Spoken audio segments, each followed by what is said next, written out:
свят, в който живеем, жените са повече.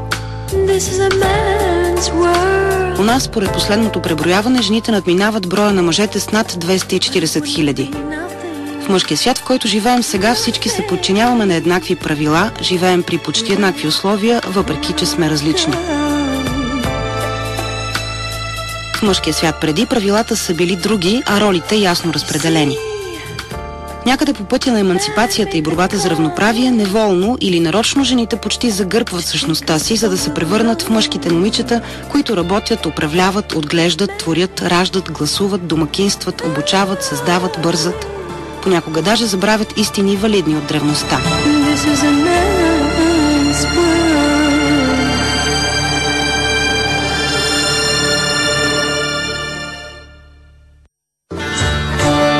Танцът е смятан за едно от най-древните изкуства. Със сигурност е и едно от най-женствените.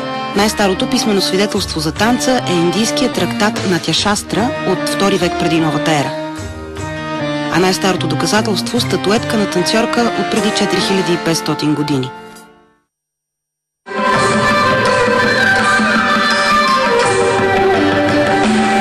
Точно жените са заемали главна роля в древния храмов танц Баратанатям.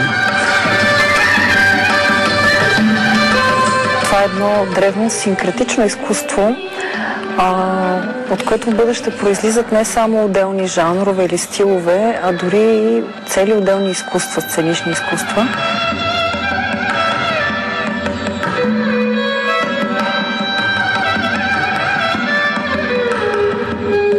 В индийския класически танц танцуват богове и демони.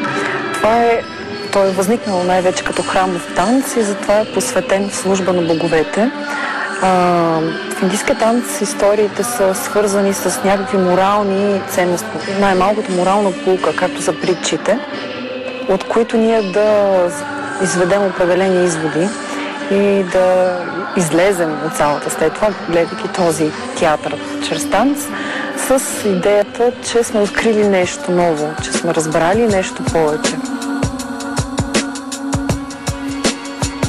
Първоначално Баратанатям е бил храмов танц, изпълняван само от жени, наричани девадаси, които се смятали за съпруги на Бога и били свещенослужители.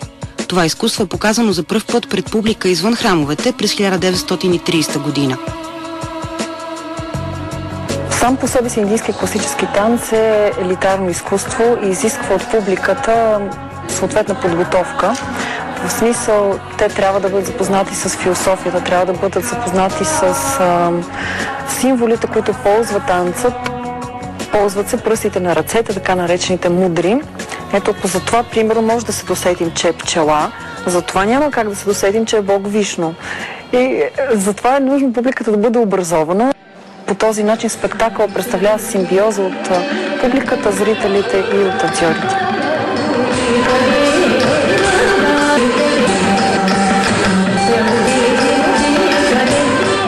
Основно това, което трябва да притежава всеки изпълнител в този танц, е да бъде артист. Тук няма голямо значение пола, танцуват си от жени и от мъже.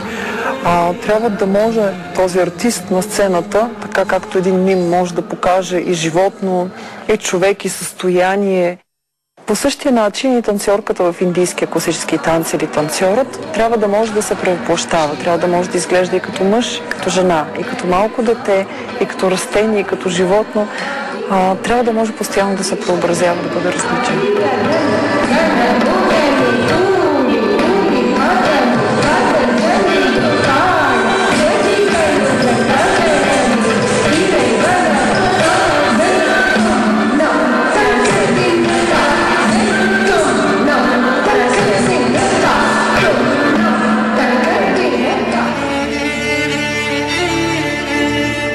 За разлика от класическия индийски танц, в арабския мъжките и женските роли са строго разделени. В женския танц водеща е женствеността, нежността и грацията. За него казват, че е измислен от жени за жени и точно заради това помага на жената да се чувства добре от това, че е себе си, независимо каква е. Елегантен, много дълбок, с интересна дълбока символика. танц, който помага на жената да се осъзнае като такава, да съзрее, да се оцени сама себе си, да се хареса такава каквато е. Това е арабският танц изцяло за жената.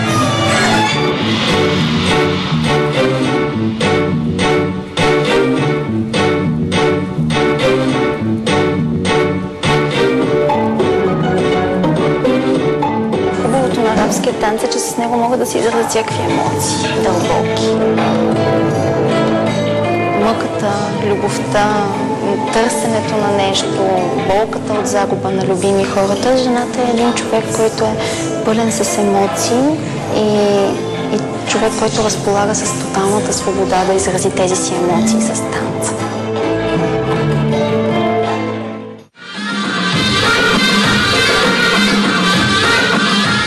Едно от основните неща за една изпълнителка на ориенталски танци, или на арабски по-точно, че за да зарази хората тя с емоцията си, трябва определено да покаже колко тя се радва на живота. Изразявайки го чрез танци, чрез всички тези весели движения.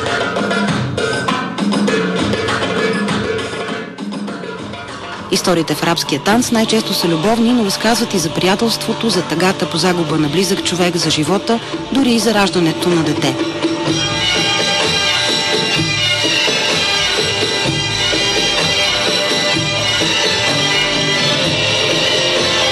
Има движения, които символизират контракциите при раждане. И така че самото раждане, не случайно го наричат танца на живота. Има култури ден днешен, в които като една жена ражда, не както ние ходим в болниците, а вкъщи, всички жени от семейството и танцуват около нея, за да посрещнат новия живот с танц.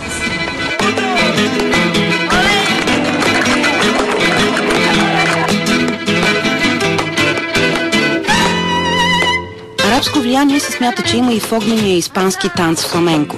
Според историята, когато циганите се заселват през 15 век на Иберийския полуостров, тяхната музикална традиция се смесва с арабската и юдейската музика на населението в Андалусия. И въпреки, че корените на фламенко са в Южна Испания, в него могат да се открият и нотки от индийската култура.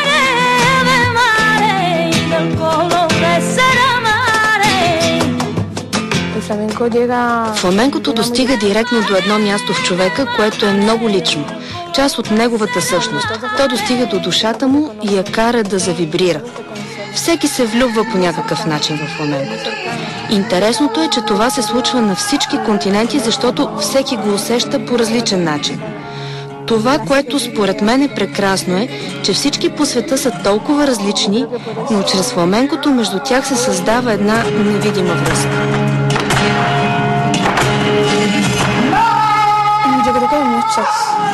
Мисля, че жената във фламенкото има много образи. Толкова много, колкото са и различните жени.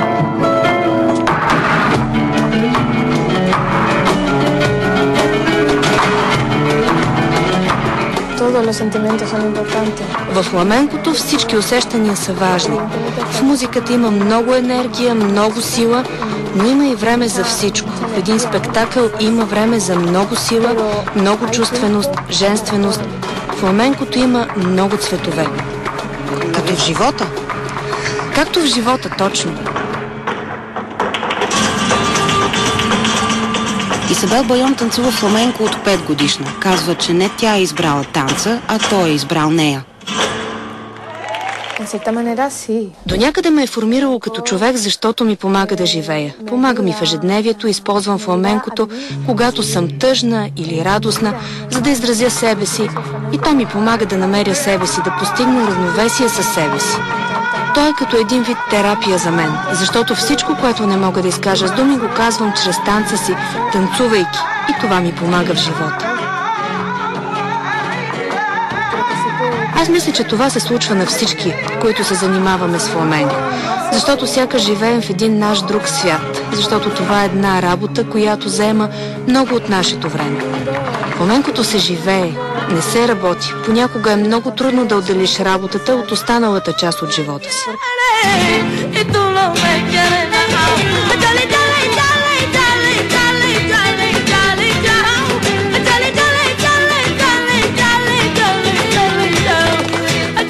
Фламенко танцът танца разказва също множество истории. Те могат да бъдат тъжни или весели, но винаги са много страстни и силни. Такива са и танцорките. Жената в фламенко може да бъде всякаква. Стига да пресъздава тези вихрени, полярни чувства. Тя може да бъде много радостна, еуфорична. А пък може да бъде и черен облак. Ама толкова черен, че да усетиш настръхване на кожата. Тя може да бъде и закачлива. Естествено може да бъде и безкрайно елегантна, когато изпълнява севияна. Фламенко жената е красива. С всичките аксесуари, облекло, но когато и затанцува, вече се чувства връзка с първичното. Началото на танц, който е израз на човешките чувства.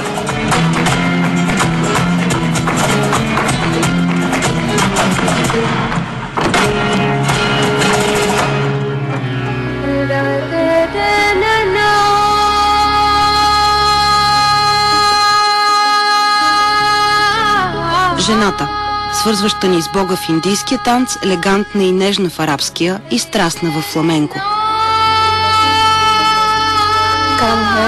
Всички жени танцуват различно, защото всички те са различни.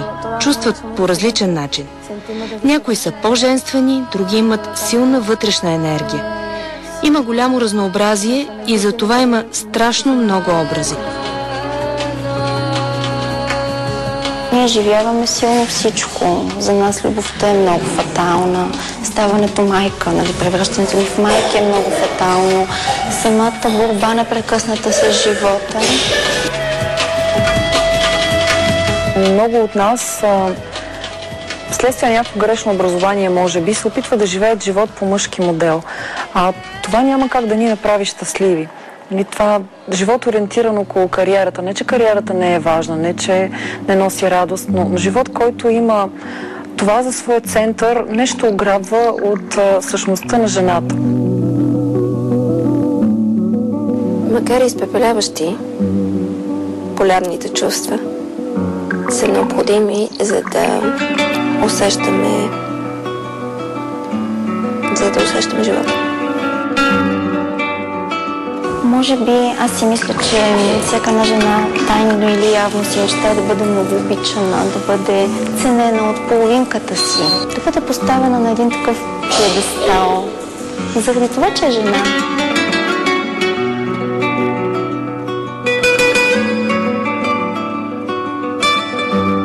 Смятам, че жената е създадена за да обича, за да се грижи, за да бъде красота и да твори красота. И колкото повече време посвещава в някаква такава сфера, толкова по-силна, толкова по-добре се чувства самата тя. Често сме лесно раними, точно защото ако не получаваме това, от което имаме нужда. Опитваме се да го крием, разбира се. Не изглеждаме толкова раними, толкова чувствителни. Подобни страни ни се налага да преодоляваме.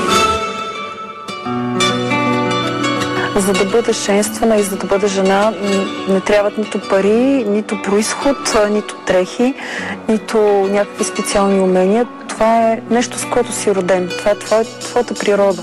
Достатъчно е само да я преоткриеш.